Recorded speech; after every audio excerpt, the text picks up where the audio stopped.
Hey, everybody. Be starting in just a moment here.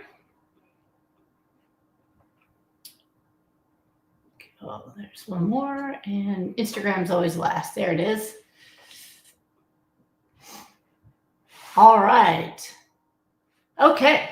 It looks like I am live everywhere. Hello, everybody. My name is Dr. Brooke Goldner from Goodbye Lupus, and it is Wellness Wednesday. It's a day I like to come on to do free coaching for all of you out there who need extra help as a public service. Anything I can do to help you feel better, live better, whether it's through better nutrition, disease reversal, and of course, increasing your happiness level. So I'm here to help in all of those things. And as I do every Wednesday, I always like to start by teaching you a bit.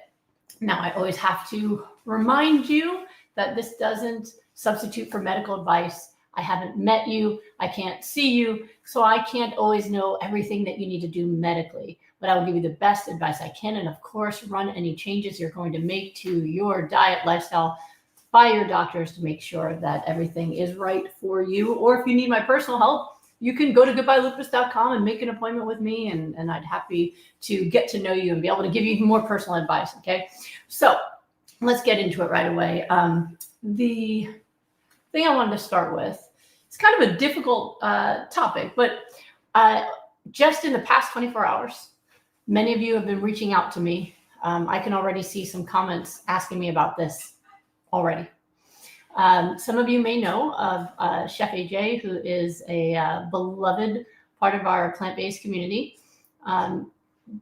Bravely went live on her channel yesterday and came out that she does have cancer. She's doing really well, and she feels amazing, but incidentally, they found some cancer in her lungs, and she is coming out and being honest about her journey and what she's going through.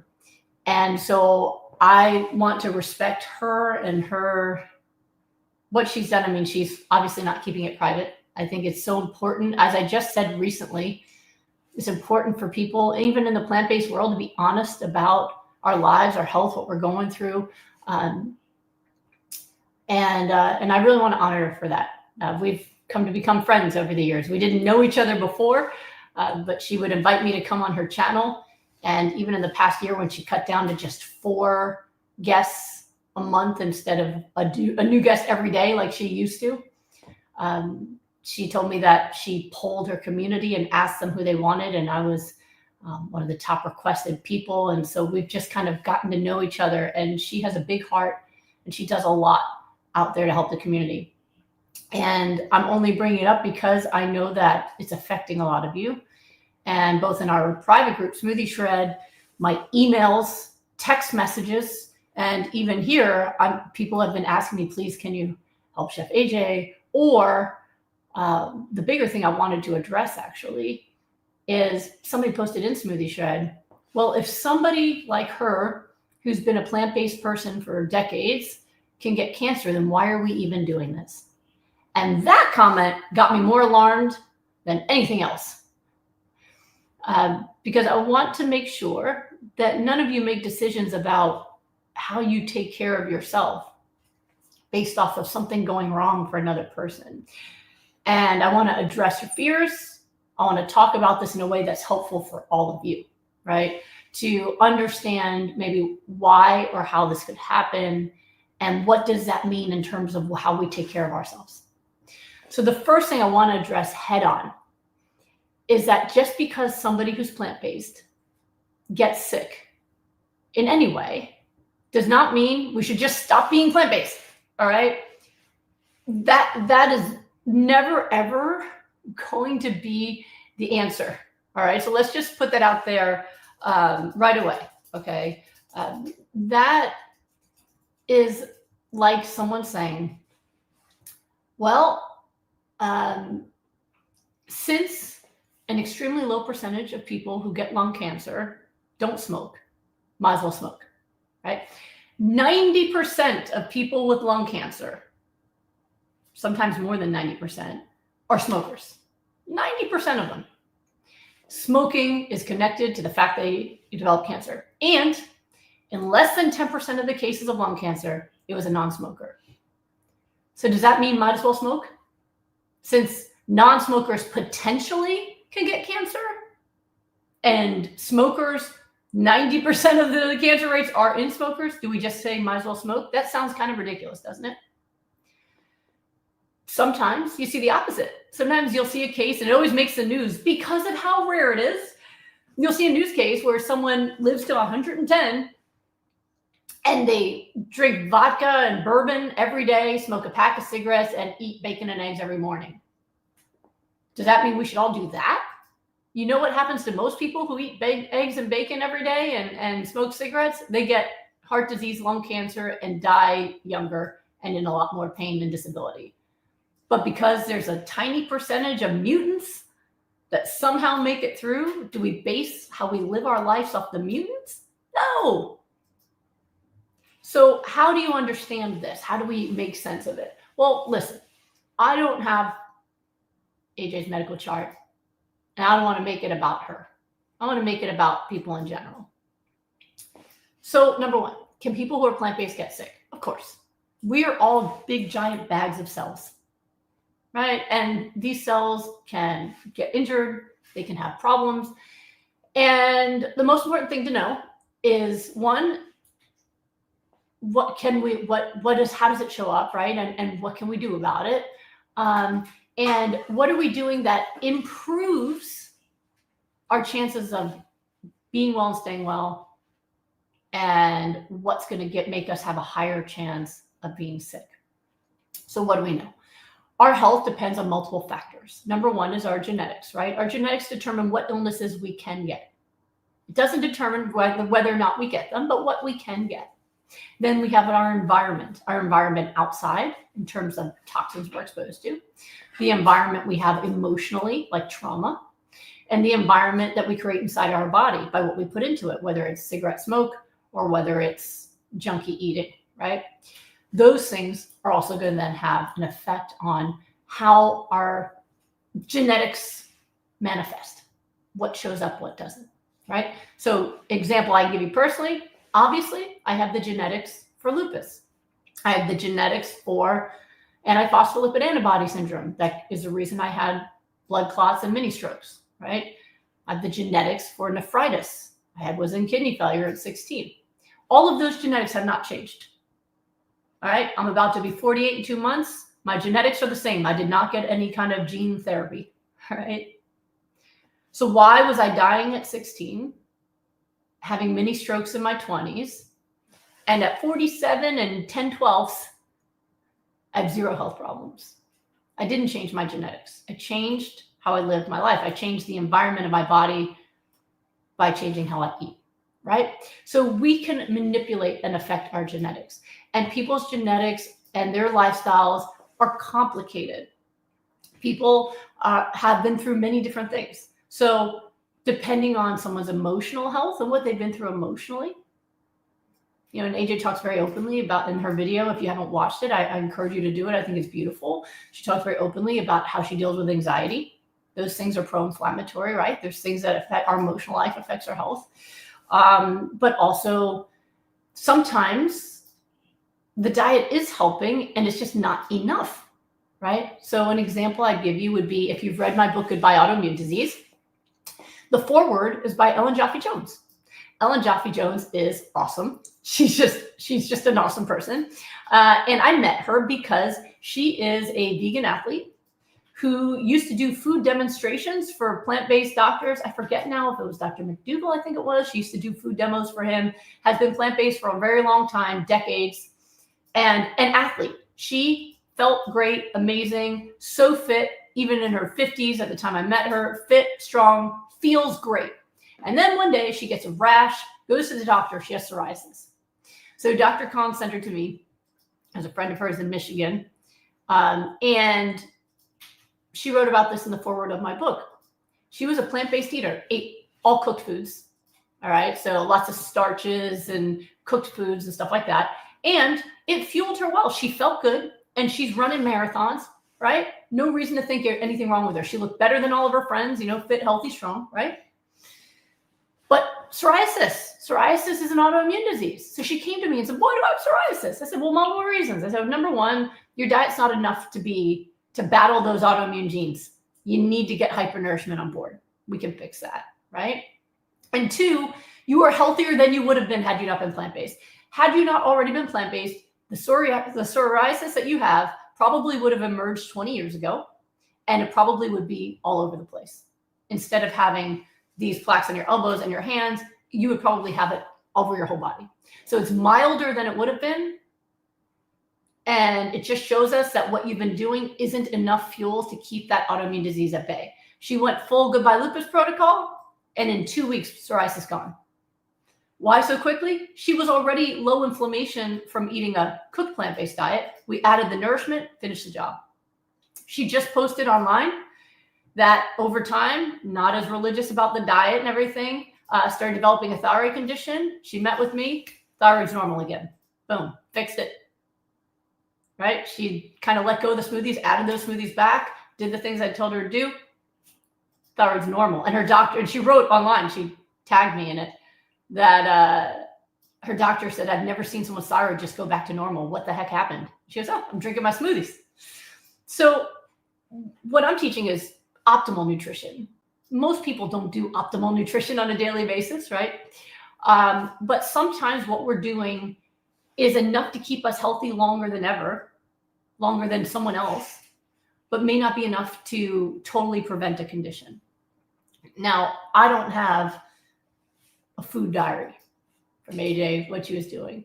But what I do know from what she shared live yesterday is that cancer runs in her family. And her younger brother, she said, died young of cancer. And here she is. She's not young. I'm not going to say she's old. She's not young. It's so small. She said they can't even biopsy it. And she feels amazing. They found it by accident on a test she had done for a totally different reason. She said she would never even know it because she feels so good, which is not how most people feel when they have a diagnosis like that. So most likely, and again, I haven't observed the tests in the diary of her intake, most likely she's kept this small and under control because she has taken very good care of herself compared to every single other person in her family. So if she was on the standard Western diet all this time, I am positive that she would already have a far worse disease, and it may have overtaken her decades ago. So is it worth it to be plant-based? Of course. Is it worth it not to smoke? Of course. All we ever have the power to do is the best we can to fight whatever may come. Is it possible that I could get sick again? Of course it is. I am a human being. I am not an android. I am a bag of cells just like everyone else. So the fact that I'm lupus-free 19 years and I have normal kidneys and I have zero health problems, that has to do with the way I feed myself. Is it bulletproof? I don't know. I'll find out. But if I got sick again, I know what I'd do. I'd go right back into my full protocol and make sure that everything's dialed in. If I needed medical care, I would take it. I'm not anti-medical care. Medical care kept me alive before I changed my diet from 16 to 28, I would have died without it. I'd do whatever it took to continue to be healthy and take care of myself. So I want to bring this up, one, as just a tribute and to send love to AJ, who has been a force and a great example in the plant-based community, using her time and her name to try to help other people. And two, because it's affecting all of you. I don't want to ignore something that is on all of your minds. And like I said, I mean, since she came on live yesterday to talk about it, I've been getting so many messages and emails about this. I'm like, let me just talk about this issue. Because it comes up. Usually it comes up because somebody who says they're a vegan gets sick and they go, see, vegans get sick. Meanwhile, vegan doesn't mean plant-based. Vegan could include junk food, potato chips, right? You know, so a lot of times those people are not health eaters. Or maybe they're more doing this for ethical reasons and they are eating tons of junk. But the reason it makes the news is the same reason it makes the news when someone lives to 100 and they eat bacon and eggs every day, because it's weird. Because people who eat plant-based, hands down, are healthier than people who don't. whether it's rates of getting COVID or moderate to severe COVID, whether it's cancer, whether it's heart disease, whether it's autoimmune disease. People who are plant-based are healthier and they tend to get sick less. Their illnesses tend to be far less severe and they tend to recover faster. And that's what I've seen working with thousands of people around the world for a long time now, is that this is the way to optimal health. And so, listen, we're all going to support her. I've already reached out to her, and you know, all of us in the community are all going to come together to help her every way we can. All of you out there can send her love. She actually requested yesterday that you send her jokes, that for her, laughter is her best medicine. Remember, she was a stand-up comic before she got into weight loss and all of these things. I sent her my joke already. It's not appropriate for YouTube. I know my audience, but send her your jokes because that's what she requested. Send her your love. I know my family has benefited from so much of your love and prayers through all the things we've been through. And I know that you will send her the same level of love and prayers that can uplift her as well. However you do it, whether it's your love, your prayers, your energy, your thoughts, send all the good stuff and the jokes her way. And we're going to uplift her. And the good news is she feels good and she's going to take care of herself. And she's also being honest with the world.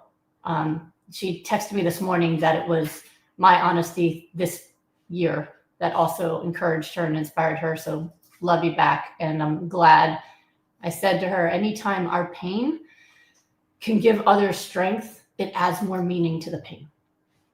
And it helps us too, you know? So I'm super, super glad she's being open. And I want to make sure that people don't take it that wrong way and take it to mean somehow it's not worth it to be plant-based. I mean, the World Health Organization has already listed meats as carcinogens, right? I mean, processed meats like hot dogs and bologna and bacon are in the same category as cigarettes and asbestos.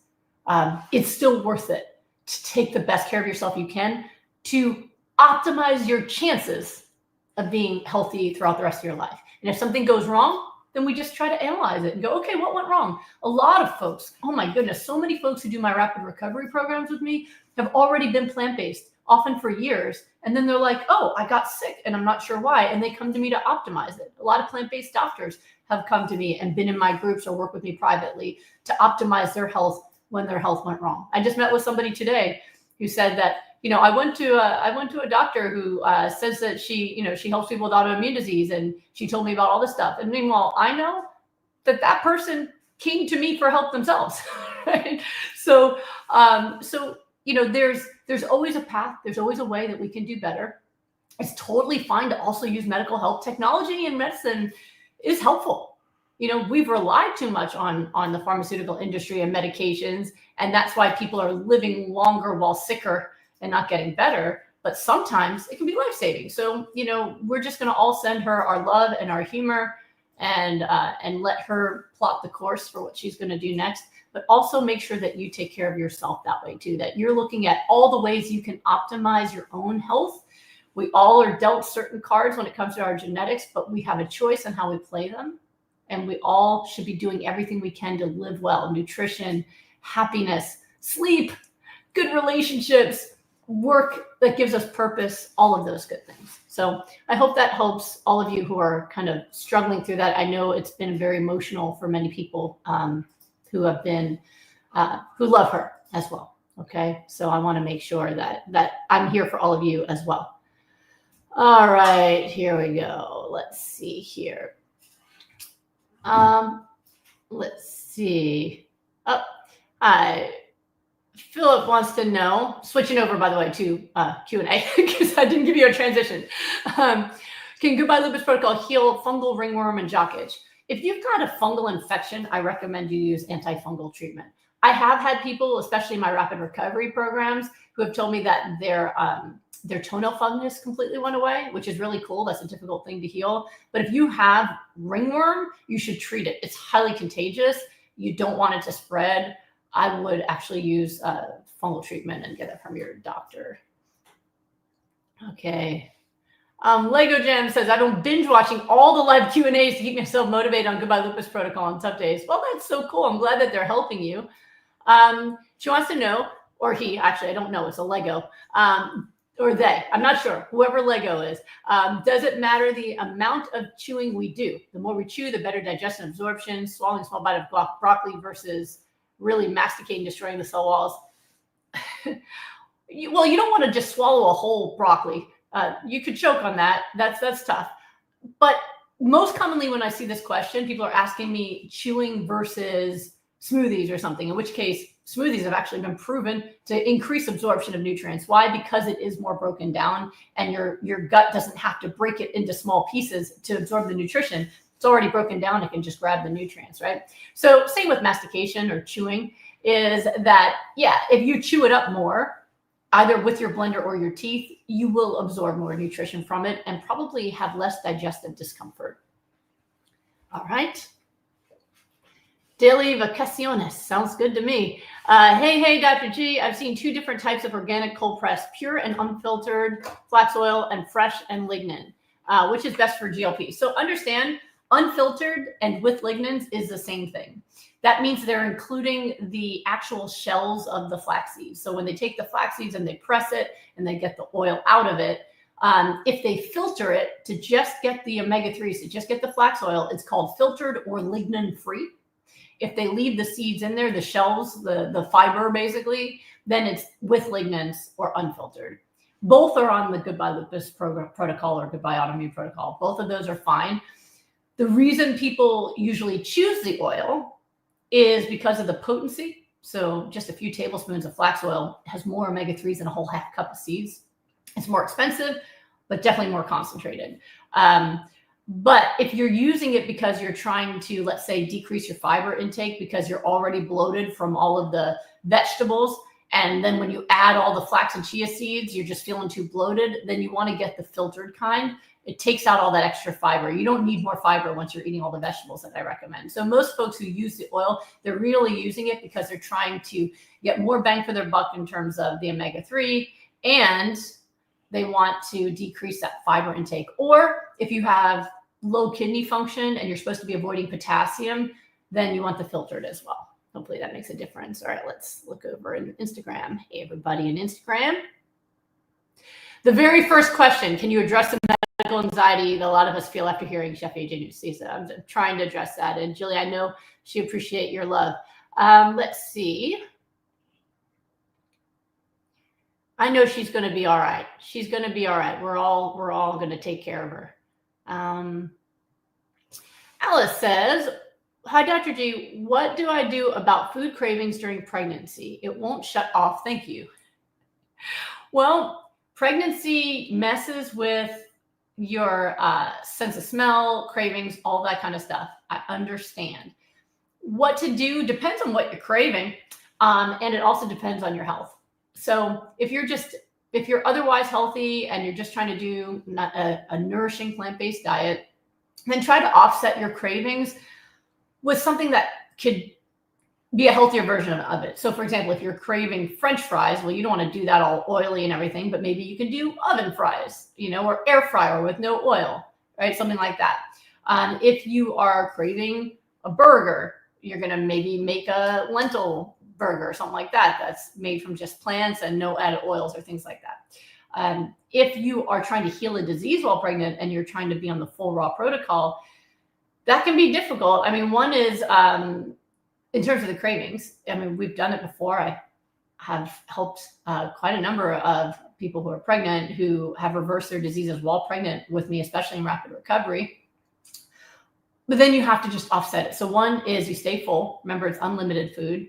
And stay busy. So if you have a craving, just eat what you can that's on plan and then get yourself busy. So find the things that are satisfying to you that you know are healthy, acknowledge the craving, and then still eat what you can. And then remember, be conscious of it. All right, this craving is about getting high, right? Or maybe I'm hungry and I need to feed that. But every time I eat, I'm also feeding my unborn child, and I'm going to feed them the best stuff ever. So I think it's the most important time to eat healthy. Oh, thank you, Diana. I appreciate your love. Love you back. Let's see. Perfect in your skin. Is it okay to eat black rice from reversing disease? If that is, I always confuse this one. So rice in general is inflammatory. It doesn't work on the disease reversal plan, which is a shame, right? But it doesn't. But there's one type of rice that's not a grain. It's a grass and it's raw, in which case possibly, but it's not a part of the protocol in terms of here's the components you need to recover.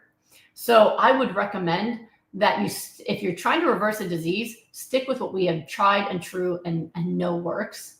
And then once you're well, then start messing around. A lot of times people are trying to find like, what if I add this? What if I add that? If it's outside of what we've tested, it's always a risk. So my recommendation is just use what we know works. I mean, I have a recipe book out there, Goodbye Lupus, Hello Delicious. It works for people with all different issues. The Goodbye Lupus stuff comes from my journey. That's what I'm known for because of my ability to reverse my lupus 19 years ago now and change. But it works for other autoimmune diseases. It works for heart disease. It works for really anything, diabetes, whatever you're dealing with is going to help you get healthier. So I would just stick with what we've already tested and know works. Every recipe in that book comes from someone who's healed in my program, right? That's a really important thing. So I would do that. And then when you're well, then start to, try things and mess around. That's what I would do. Okay. Oh, this is a cool, let me see if I can, I'm going to try to see if I can, I can't share it in the same way. All right, let me try. Lou9440. I still tell everyone how incredible your protocol has been for my thyroid condition. Each time I get a blood test, I'm still shocked how well everything's working. Thank you. You're so welcome. And that's a really important one because I did a video recently about this to dispel the mythology that cruciferous vegetables are bad for your thyroid. I help people reverse thyroid disease, Graves' disease, Hashimoto's disease, using cruciferous vegetables. You just need to know how to use them correctly. And so if you're worried about that, you can look at my YouTube channel and look up cruciferous vegetables or thyroid. You'll be able to find that. Let's see. Yes. All right. A lot of people thanking me for what we're talking about today. It's hard when someone we love is sick and we all have to circle up together and hold each other up through all of it, but never use it to walk away from what's good for you. All right, let's see. Let me check out Smoothie Shred here. And again, Smoothie Shred is our free community on Facebook. If you're not in it, smoothieshred.com. You can see our group. It's free to join, and it's a community of people from all over the world that are supporting each other on our protocol. It's the only official Facebook group that's ours. It's called Smoothie Shred by Dr. Brooke Goldner and Thomas Tadlock. I recently added our names to it because other folks are creating groups with our names, and they're not ours. So Smoothie Shred is us, and it's a beautiful group. It's got 70,000 members from all over the world who are all supporting each other with love and sharing recipes and, giving each other support and questions, sharing their celebrations, which I love, like, hey, great news, great news. So it's really, really cool place. So if you are on Facebook or want to be, if you go to smoothieshred.com, then you can join that as well. So right now I'm going to check in on them. And here we go. So Laura is in Smoothie Shred celebrating on day 32 of Goodbye Autoimmune Disease Protocol. And I have so much energy today that I didn't want to sit down. I've been sick since 1995, and this is the most energy that I've felt in forever. So that is super cool. Thank you, Laura. That's awesome. And Rick is saying, I'm so appreciative of what you do on hypernourishment going on 5 weeks, and I feel amazing, all caps. All right, Susan wants to know, do you have good success with collagenous colitis? Yes, absolutely. Danielle, will a cauliflower and broccoli smoothie work as well as a green smoothie? Thank you always. Absolutely. Yeah, for me personally, I prefer the softer greens in my smoothies, and broccoli and cauliflower, I like to chew that. I enjoy that. But if you like having broccoli and cauliflower in your smoothie, that is totally fine. In fact, there's a cauliflower smoothie in my book. Let me see. I'm going to, all right, here's a question from Joe. At a bad fall, oh no, and burning sensations in my arms. I have to get an EMG for my arms and hands. For an EMG, it says there can be rare side effects like bleeding or infection from getting one. It says not to take drugs like warfarin 3 days before. Since kale is a natural blood thinner, should I reduce or stop the high dosage? No, you do not need to change. You can still have your omega-3s and your greens and everything. It will not cause you to bleed during the test. The doctor told me not to put oils or lotions on my hand before then. So listen to them about that. Yes, we've had people on smoothies do EMG, and that's totally fine. I hope you're feeling better soon. That sounds like a terrible fall. Terry Shepard still feels amazing. All right, you're going to let me know what you get your test results. All right, let's see what else. So you guys are busy today. All right, let's see here. All right. So Drew wants to know, I have clonal cytopenia of undetermined significance. My hematologist says it's typically seen in people who are at least in their 70s, and I'm 33. Let me just pull this over here. Sorry, I'm looking at so many screens, so apologize if you're getting my profile right now. I'm trying to just see everything from all the different places. All right. I've had liver ultrasound, bone marrow biopsy, genetic testing, and blood work every 6 months. My hematologist said he'd want to do another bone marrow biopsy if my platelets don't go up next time. So my latest test, white blood count 4.3, red blood count 3.66, platelets 108, hemoglobin, all right, hematocrit 6.2, hemoglobin 12.8. Any advice? What can I do? I eat stupidly healthy, whole food plant-based for the last 5.5 years, very high raw, no processed foods, stupid amount of cruciferous, exercise daily, no smoking, alcohol, drugs. I'm at loss of what to do. So if you are already doing our protocol and you feel great and all of your tests are stable and your doctors are saying nothing to do but monitor, I would just take comfort in that. It sounds like all the tests that you posted, if they're all okay, and your doctor's like, all right, let's just watch and see, then I would watch and see. Most folks don't know about issues they have until they feel sick and go to the doctor and then start finding out. So if you want to do a deeper dive into whether or not everything you're doing is optimized, that's a different story. You could always meet with Thomas or myself, and we can go through everything in your diet and your lifestyle to make sure nothing is creating any inflammation. But in terms of if you are eating a high raw plant-based diet, exercising, and feel good, that's a good sign that you are healthy in spite of what they're seeing. But if you want to optimize it, we could always help you with that. I like the way you wrote about it, though. Let's see. Okay. And another one from Amira says, I'm trying to stay away from tap and bottled water, worried about microplastics and potential chemicals. What kind of water do you drink? Is it reverse osmosis? Is it okay? Okay. So one thing about the amazing influx of information we have every single day is it can be overwhelming and worrying and paralyzing. So that's why I always stick to results in terms of what I teach you and in terms of what I do. So I have been teaching people to get 96 ounces or more of water a day for a very long time now, almost let's see. Yeah, it's over a decade now. I've been teaching people these things, and I've never had anybody suddenly get sick and it's microplastics. All I've seen is when people optimize their water intake, their health gets better across the board, no matter what kind of water they drink. Me personally, you asked what I drink, what's in here. So we drink just tap water. We have a machine, so it really depends.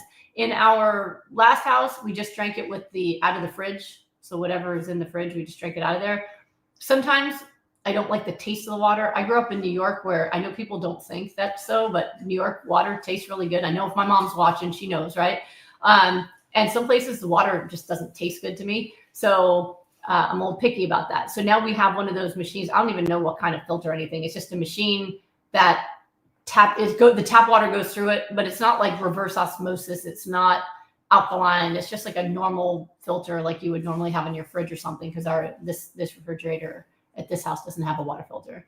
So that's it. But when I was healing from lupus, I was drinking straight tap water. I literally would stop in the bathroom at the hospital and fill my water bottle out of the sink. I know, but I did. There was water and it worked. I've seen people heal their diseases and reverse issues that they had drinking out of plastic water bottles.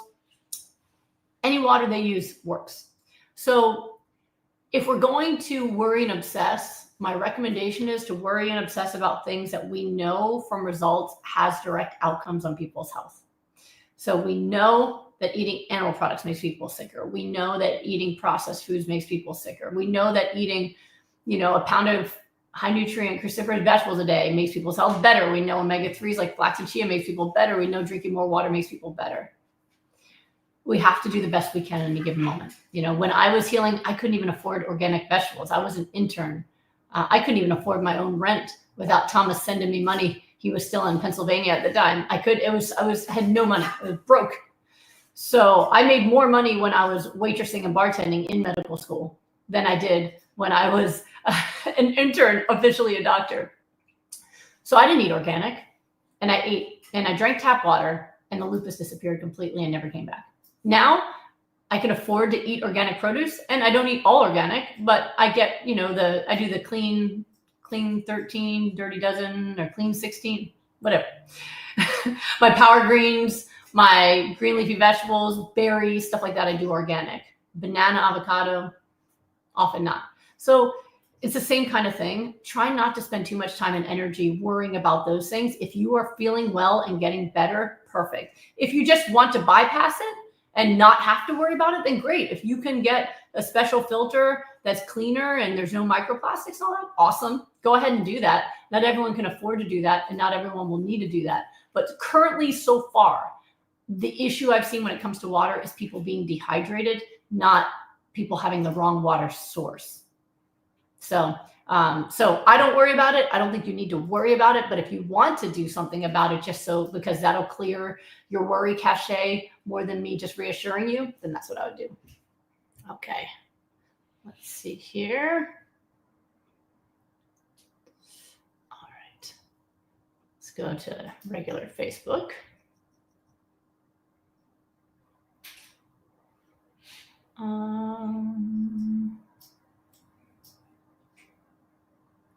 Here we go.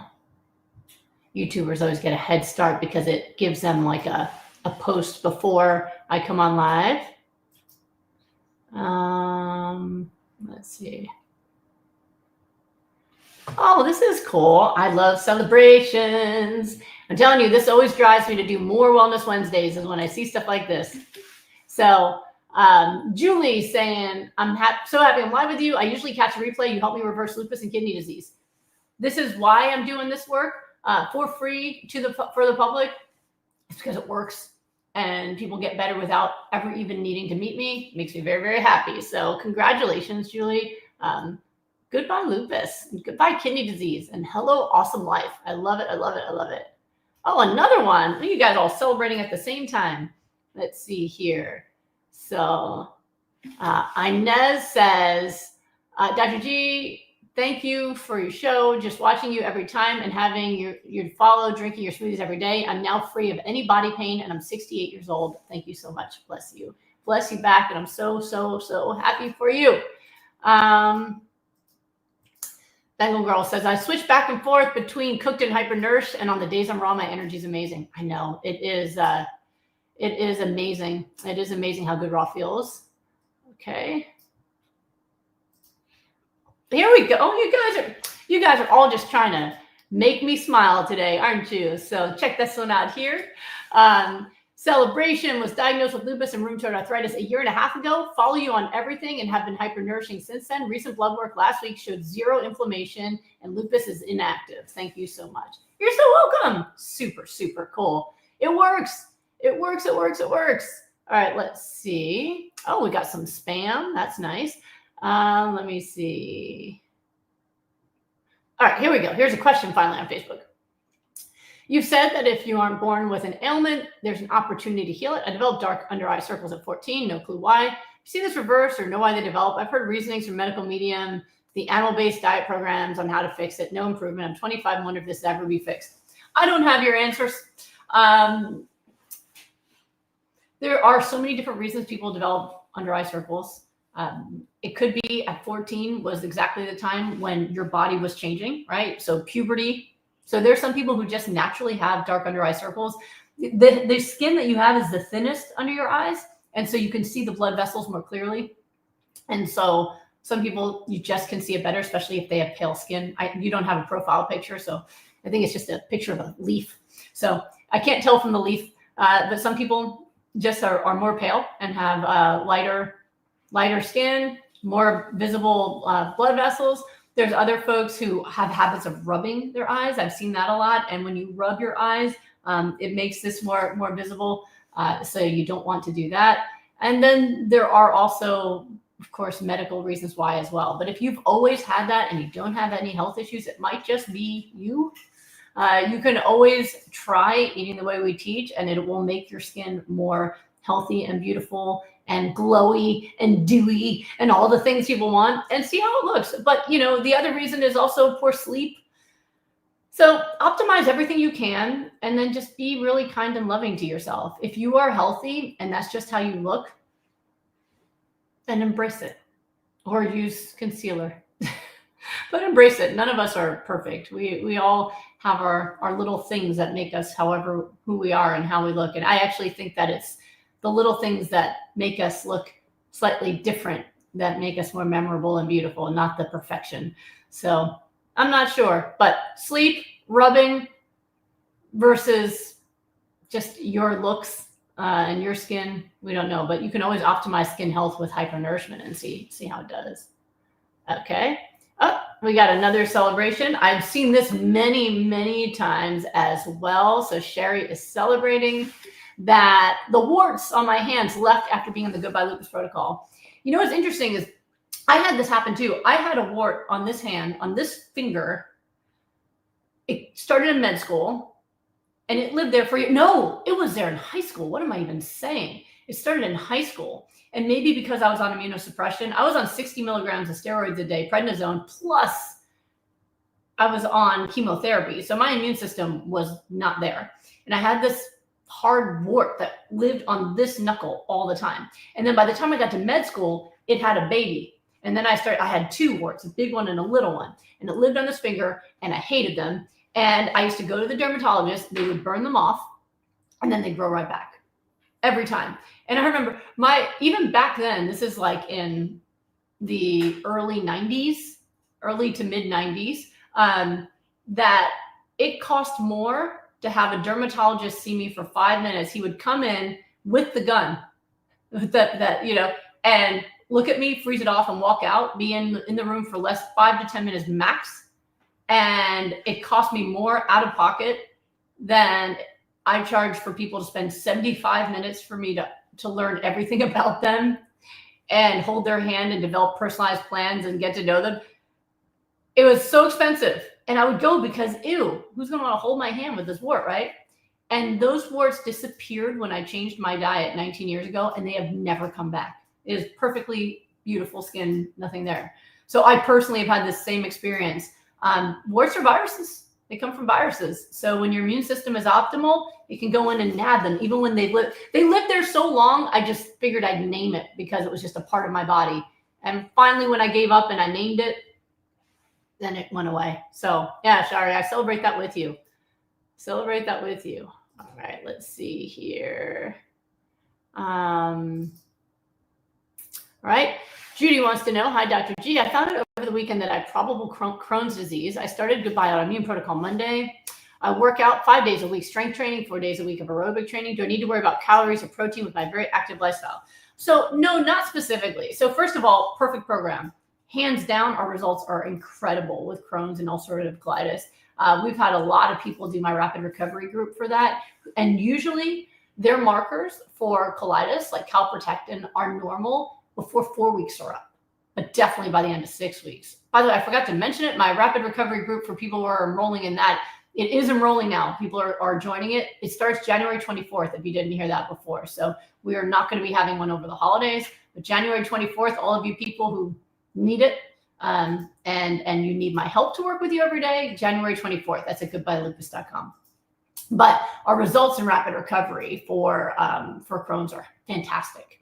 So if you don't have any issues with getting all the food in, that's really good. You're doing exactly the right thing. Goodbye Autoimmune Protocol and exercise, self-care, fabulous. Okay. Make sure you're taking care of your emotional health too, because that directly impacts your gut health. Your question, just make sure you're eating enough to support your workouts. How do you know it's enough? You have the energy to finish a workout, right? So if you are doing some intense training, then you're probably going to need more food. So oftentimes the people we work with that are very heavy exercisers, we've had professional athletes do our rapid recovery programs, they often will be eating 40 ounces of cruciferous or more, which I know for some of you listening right now, you're like, 16 ounces is so bloaty. They've got to eat it. Now, there's tons of protein in cruciferous vegetables. They get everything they need nutritionally, but in order to feel that like sustained good energy for the higher level of working out, you're just going to eat more of those foods. That's all. So, and hopefully this, your colon inflammation will be gone by the end of the month, right? It's usually pretty quick to go away. All right, let's see. We'll go back to YouTubers. All right. Oh, some of you are misunderstood what I meant about taking time off. So I'm taking time off from rapid recovery over the holiday seasons. And I am taking some time off from actually seeing clients. So when my son is off, we're going to be spending that time together. And so I'm not going to, but I still plan to do at least some Wellness Wednesdays, news interviews or things that you can do, social media, but just not the all day daily work, so that I can spend that time with my family. So it's very, very important. So, but I'll still be here. It was just, I had to run to the bathroom before we started. Okay. That's what happened. So I was 2 minutes late. I'm sorry. I was just finishing up with a client and then I was like, oh no. All right. I didn't want to have to speak with pressure because I had to go to pee. You know how much water I drink. All right. Let's see. Yes, I just shared too much information. I know. Let's see. Okay. Here's a different question. SJR Design wants to know, sup, Dr. G, does the temperature of the daily water intake we drink matter? As part Asian, I actually enjoy plain hot water, especially in the winter. Can it still count towards the gallon? Yep, absolutely. Sup to you. All right. James wants to know, I'm on the Goodbye Autoimmune protocol. It's healing my systemic scleroderma. Yay! I'd like to know if it's ever resolved Raynaud's in the fingers and facial telangiectasia. I'm not sure about the telangiectasia. I think those vascular situations are kind of done. Let me know. Scleroderma, yes, very much so. The results are awesome for scleroderma. Raynaud's is sometimes yes, sometimes not. Raynaud's is multifactorial. So it's a condition where people can get really cold fingers and toes, and it's worse than it sounds because it can be really painful. I had that very badly when I had lupus, and your fingers and toes can turn completely white or blue and hurt very much. But it's multifactorial. Sometimes it's spasming of blood vessels, and sometimes it's damage to blood vessels, like with mini strokes and things. And sometimes it's damage done from things like scleroderma. So if it is inflamed but still viable, it will go away. I've seen it go away in a matter of a couple of weeks, even in people with severe cases. And I've seen other folks where everything else went away and they still have some Raynaud's because the damage was done to those vessels. So they still spasm, but everything else gets better. So it's just kind of a question mark. And I think it really depends on whether or not it's inflammatory and something that can be repaired, or something that was already damaged and scarred over that can't. So one of the things that I've seen really work to help, though, is high intensity exercise, really getting the blood pumping all the way to the end of your fingertips and the tips of your toes. Also will bring nourishment into that area, which will help as well with any recovery that's possible. But yeah, I had somebody in my rapid recovery group who had terrible Raynaud's for years. And when it got better, it was before the halfway point in our group, so 2 to 3 weeks in. She said she was putting her hands in buckets of ice trying to induce Raynaud's. And I was like, you're going to give yourself frostbite. You need to stop it. But she couldn't believe it because she's had it for years. And literally, she couldn't even hold a smoothie cup without wearing a glove, because even touching a slightly cold cup would cause her fingers to just be in excruciating pain. And she was keeping them in ice trying to see if she could make it happen. And she couldn't. But I was like, please stop. It took her like a week of giddily testing it before she gave up and went, okay, it's really gone. I don't recommend that. So, all right, let's see here. And the next question is, does it help with scleroderma crest system? Yes, very much so. Very much so. I had someone with severe end stage scleroderma who had physical therapists who were testing her, seeing her multiple days a week. And they said they'd never seen it before, but her collagen levels went up 20% in the first 2 weeks alone. And they've never seen it go up after someone's been sick with it. And she got mobility back. She wasn't able to open her mouth or raise her eyebrows at first. And at the end of the group, she could do all of that. She said, I've always, I never thought before that I wished I'd had wrinkles, but she could do this and get the forehead wrinkles. Because the skin is softened so much. So it was pretty cool. Pretty cool. Let me see. All right. Instructional technology. A loved one has active lupus. Kidneys are in remission, doing great on the Goodbye Lupus protocol, but still so sensitive to environmental allergens and sudden temperature changes with rashes. Can such sensitivities go away? Yes, they can. With time, they absolutely can. All right. Oh, and this person's saying, yeah, my energy's on fire since I recently began sucking down 3 to 4 pounds of cruciferous vegetable. 41, male, calisthenics, bipolar. Yep. The minimums are minimums. But most folks, especially over time, find they can eat a lot more. All right. And Plants Only Muncher says, can you tell us again why we should not eat baby carrots? Should we only eat whole carrots and not peel them? I'm not saying you shouldn't eat baby carrots, but there are some folks who really go to town on the baby carrots, and they're not the best, most nutritious form of carrots. So number one is they are not actually babies. Baby carrots, the way they make those is they take whole carrots, they skin them and whittle them down into little tiny pieces, and then they usually bleach them to make them all one color. So not something I'd want to eat tons and tons of, especially as a primary source. But if I'm eating a veggie platter and there's some baby carrots on it, sorry, my tongue is trying to keep up, I'll eat them. I'm not like, oh my God, no, I'll eat them, but I don't buy them. The most nutrition in a carrot is actually in the skin itself. That's where the minerals are, because that's what touched the soil. So that's the best way to eat carrots. All right, let's look at Instagram. Instagram just like, so I have to scroll back. Here we go. All right.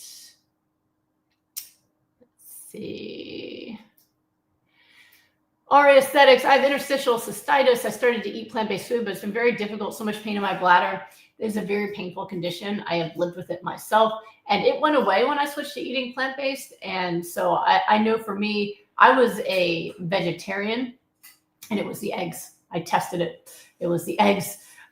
So it is something that is sensitive to inflammation and also sensitive to high protein animal foods. So it actually is better to switch to plant-based. Now, there's a lot of things that contribute to it. You might need help from doctors in the beginning in order to help calm it down. But the other thing that can be a factor, it might not even be just plant-based, but the fact that if your bladder is inflamed, if you drink a lot of water and stretch it out, sometimes that can be painful as well. So it might be spacing your water intake out as well, and really trying to dive into full protocol to give it what it needs to recover, especially the omega-3 fatty acids and raw foods as well.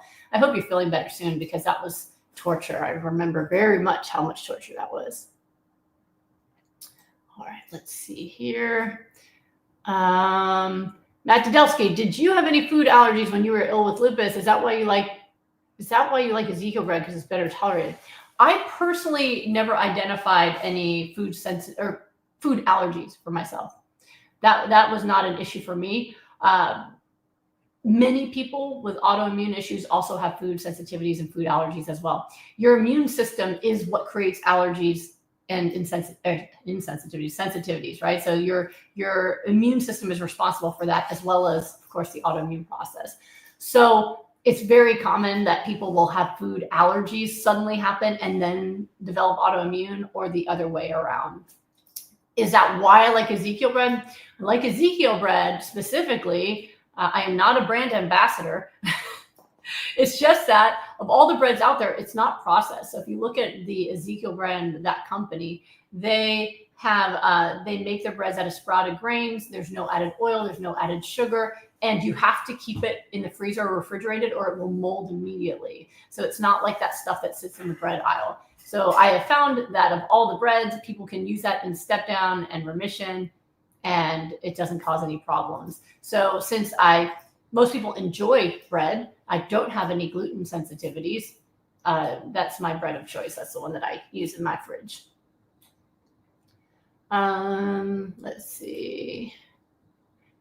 Trisha, I don't have a memory in my head right now of PXE. I'd have to look that up and see if there's 5 cases for that. I only give results-based advice and information. I just met with someone today who was frustrated because they talked to another plant-based doctor who has written their own books and things, and asked them if it was okay to have as much flax seeds as I'm saying, and they told her to have less, but with no reason. And I'm like, they're just making it up. What do you mean no reason? Because they don't use it themselves, and they're like, ooh, I don't know, that seems like a lot of fat. I would just use less, like use 2 tablespoons.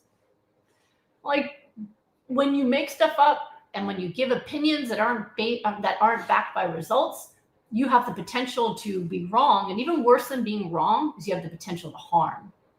I'm not in this to be right. I'm in this to help people.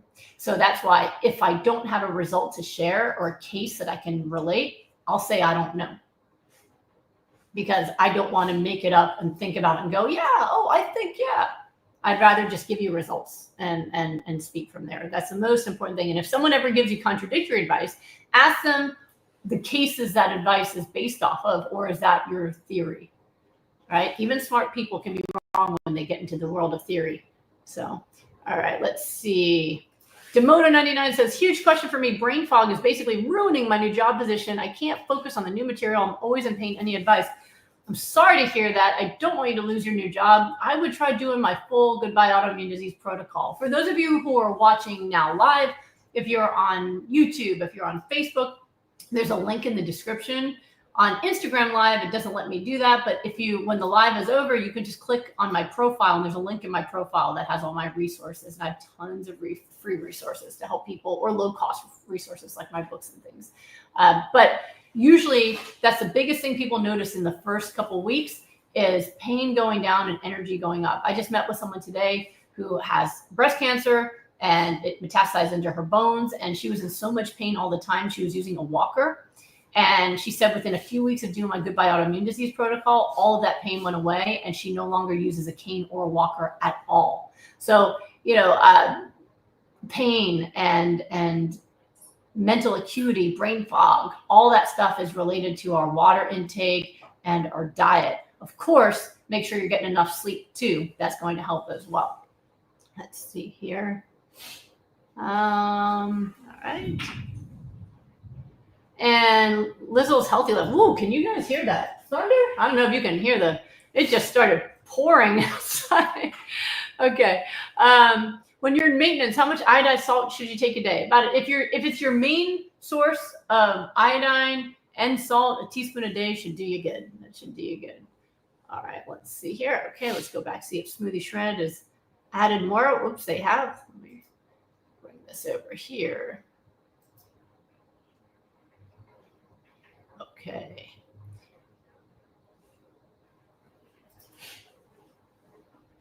All right. All right, so Laura says, I'm celebrating, and I have a couple other questions. I have ME, fibromyalgia, chronic Lyme, allergies, osteoporosis, POTS, hypothyroidism. 1, I purchased Paula's Choice serum. When I applied it to my face, it got red. Do I need to discontinue it? I would ask the company or ask a dermatologist if you're having any kind of allergic reaction.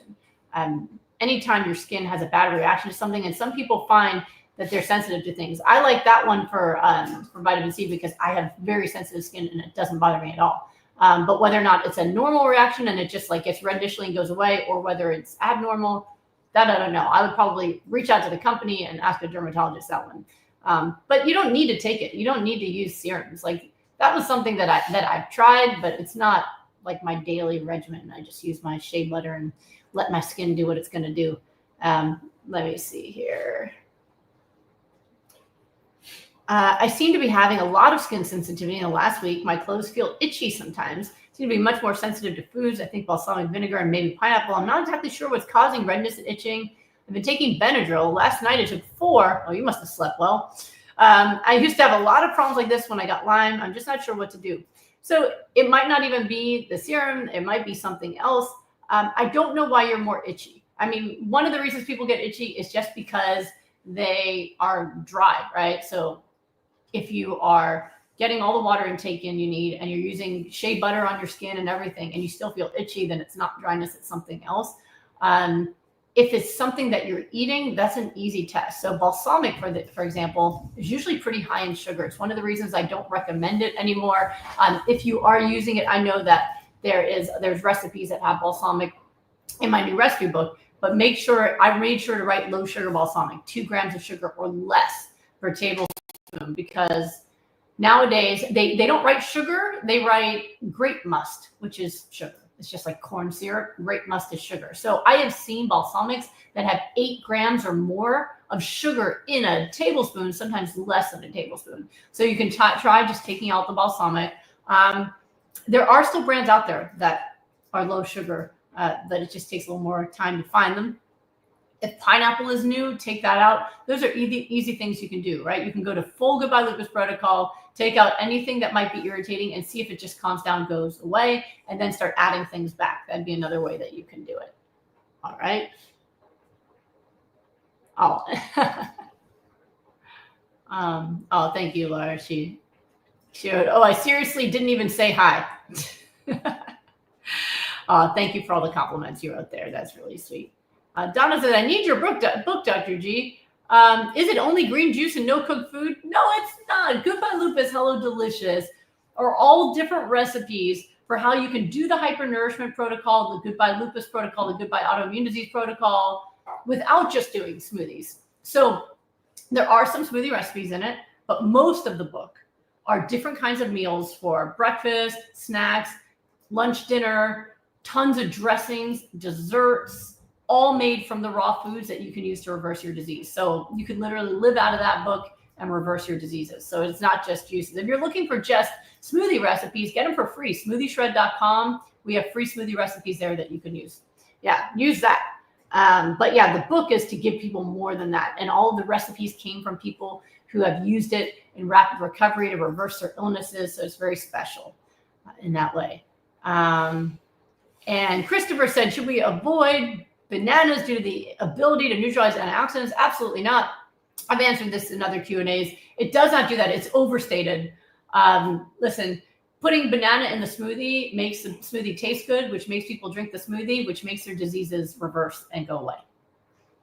We have never seen only people who avoid bananas get better and people who eat bananas don't, or I would relate that. So again, results prove that bananas are not interfering with people's recovery. Now, we keep fruit to 25% during the healing process, so make sure you're not overdoing it, but you do not need to take the bananas out.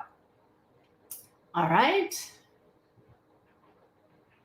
Anne says, I'm wondering if you have any tips for bringing down triglycerides. I use 8 ounces of fruit to 1 pound of greens. Should I reduce even further? I don't know how much fruit you're having total. So I would say try to keep your fruit intake. Let's see. So I don't know. So if you're having just 8 ounces of fruit total, that's not much at all. If you're having 16 ounces, also, it's not very much. So I'd say if you're having, less than 24 ounces of fruit a day, it's usually not that much. That usually ends up being about 4 cups of fruit a day or so. You can have less fruit, and that's totally fine, and see that if that helps. But overall, just doing the protocol as written has been very beneficial for people's cholesterol. All right, smoothie shred is cleared. We go back up to, oh my goodness, look at the time. I'm already past time. All right, since I said it, I'm gonna just quickly scroll and find a YouTuber. I'm gonna give one of each, and then I have to jump. Okay, so Isa, you won. My mom is thyroid. She's afraid to be on your protocol because her doctor told her to limit her vegetable intake. How can she do it without affecting her thyroid? So as I said, this is great for your thyroid. So I'm going to give it to you right now. Okay, there is. Here we go. I'm going to just put the right now. All right. Putting a link in right now as a comment to all of you. Here is the video on the fact that cruciferous, it's called Are Cruciferous Vegetables Bad for Your Thyroid? All right, check that out and you will get all the information that you need. All right, let's see here. Facebook. Christina wants to know, can I take the vitamin D supplement from your Amazon store when I'm on the healing protocol, even though it has olive oil on it? Yes, that is the one that's approved.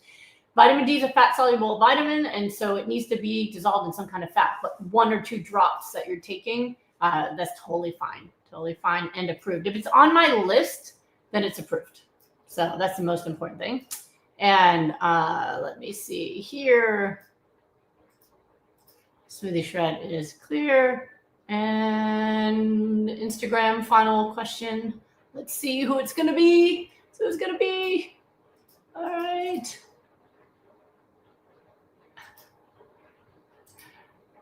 The girl, KB, I just got diagnosed 2 weeks ago. I don't know what to do.